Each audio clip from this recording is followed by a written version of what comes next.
The private dining room at the Carlton Club buzzed with sophisticated conversation as 40 members of the Reynolds family gathered to celebrate Dad's 65th birthday. The mahogany-paneled walls, crystal chandeliers, and oil paintings of past club presidents created an atmosphere of old-money elegance that perfectly matched our family's social aspirations. This was where 3 generations of Reynolds had celebrated milestones, conducted business deals, and maintained the connections that kept our family at the center of the city's power structure. I sat quietly at the far end of the main table, positioned between Cousin William and Uncle Charles, strategically placed where I could observe without becoming the center of attention. For the past 10 years, I had perfected the art of fading into the background at Reynolds family events. While my cousins regaled the room with stories of their latest corporate victories, I remained the family puzzle piece that somehow never quite fit the established pattern. "Ladies and gentlemen," my cousin Jonathan announced from his position near Dad's chair, his voice carrying across the room with the confidence of someone born into privilege.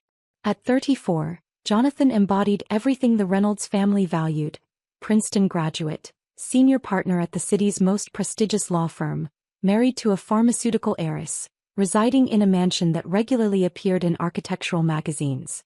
Tonight we celebrate not just 65 years of Dad's extraordinary life, but 4 decades of building Reynolds Holdings into a regional powerhouse, Jonathan continued, raising his crystal wine glass. Uncle Richard transformed a small real estate firm into a diversified empire managing over $1.2 billion in assets across commercial properties, investment portfolios, and strategic partnerships. The assembled family applauded enthusiastically.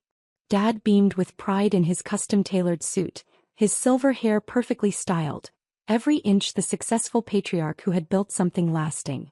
Mom sat beside him in her designer gown, elegant and poised after 40 years of navigating high society alongside her husband's business empire. "Our family has always understood that true success comes through proven strategies." Jonathan gestured toward the gathered relatives.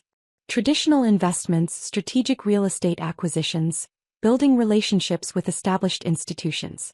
These principles have sustained Reynolds Holdings through economic fluctuations and market volatility." I felt the familiar tightening in my chest as several family members glanced in my direction. The setup was becoming obvious, and I knew exactly where this celebration was heading. "Most of our family has embraced these time-tested approaches brilliantly," Jonathan continued. "Cousin Michael just closed a $200 million commercial development deal. Cousin Elizabeth's investment portfolio outperformed the market by 37% last quarter.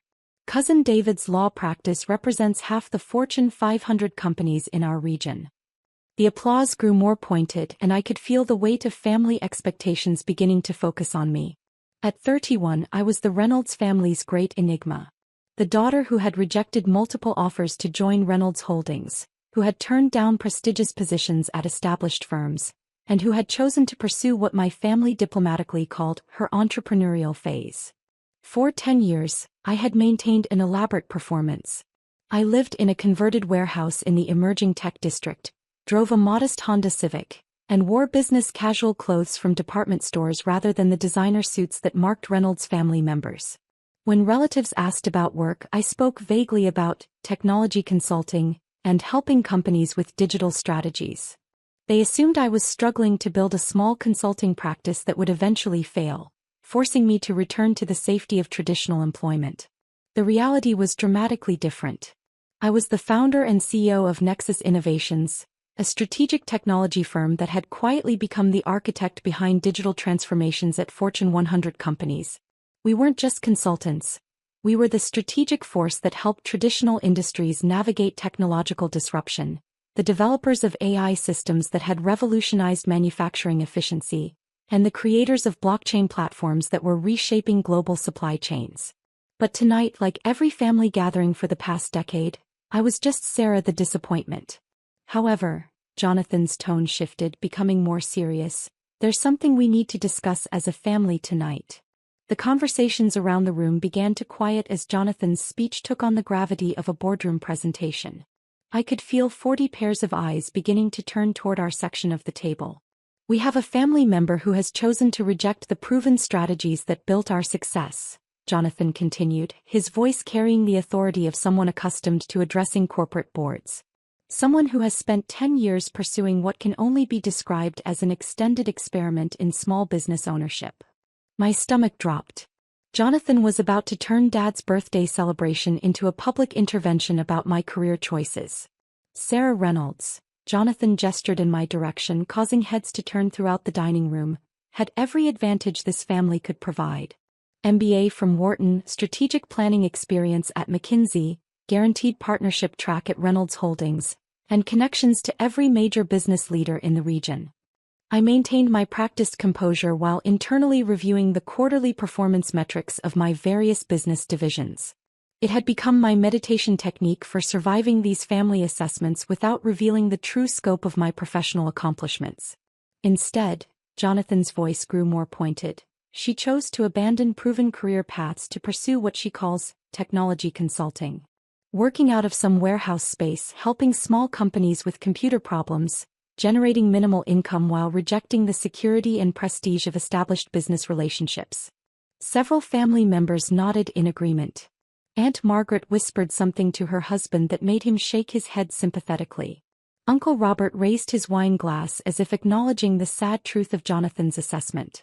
Aunt Patricia, Dad's sister and the family's most outspoken advocate for traditional values, decided this was her moment to escalate the intervention.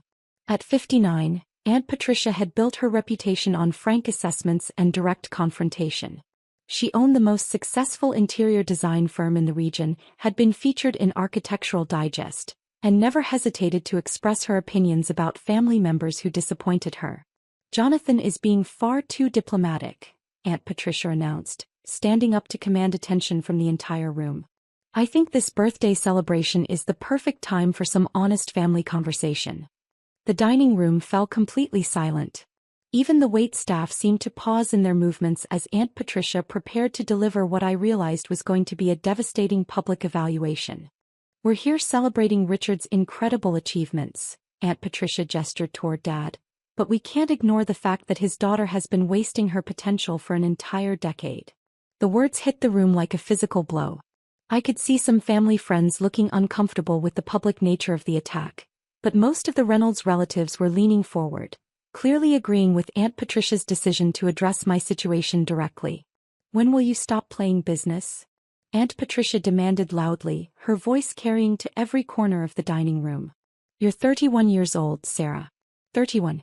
Most people your age are establishing themselves in serious careers, building real wealth, contributing to established institutions." The family gathering went completely silent except for the distant sounds of silverware being arranged in the club's kitchen. 40 people were watching this intervention unfold, waiting to see how I would respond to Aunt Patricia's public challenge.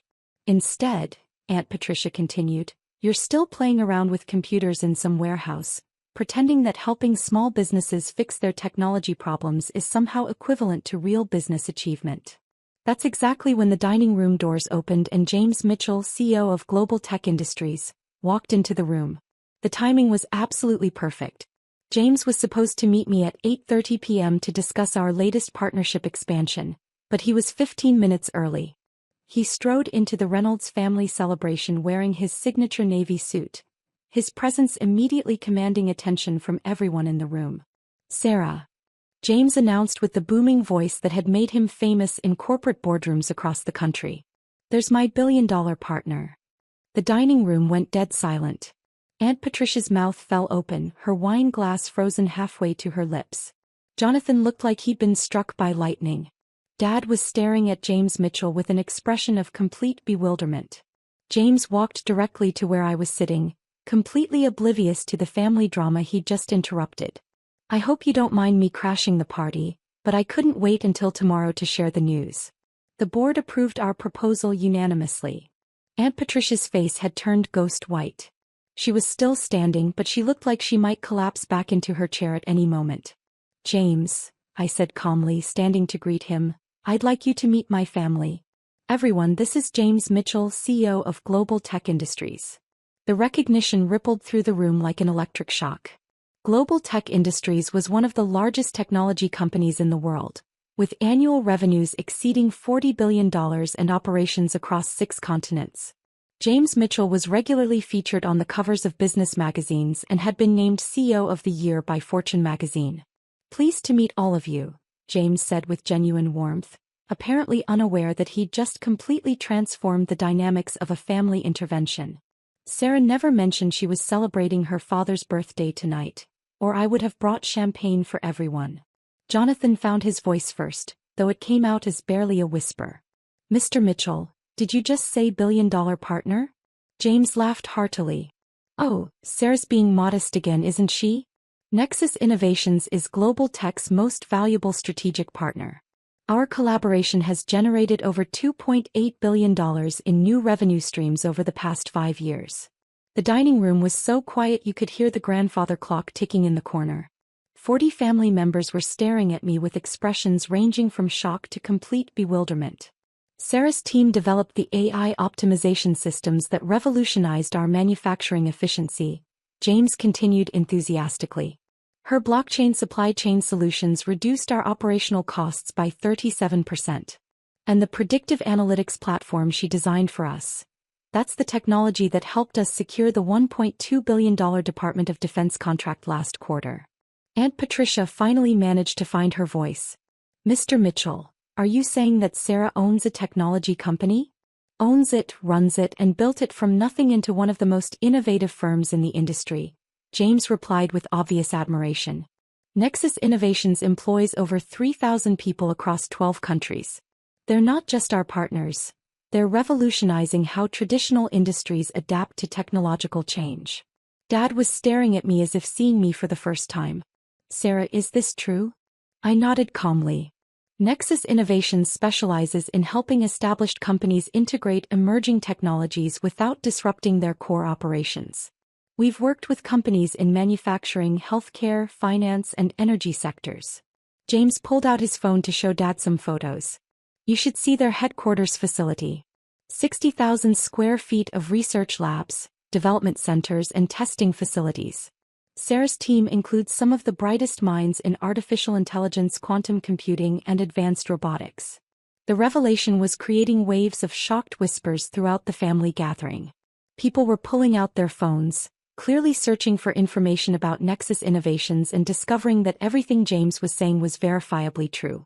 "There's something else you should know," I said, turning to address the entire room. "Nexus Innovations has been the technology partner behind several Reynolds Holdings projects over the past 7 years." Dad's face went pale. "What do you mean?" "When Reynolds Holdings needed to modernize your property management systems, who do you think designed that technology? When you required advanced analytics for your investment portfolios, who developed those algorithms?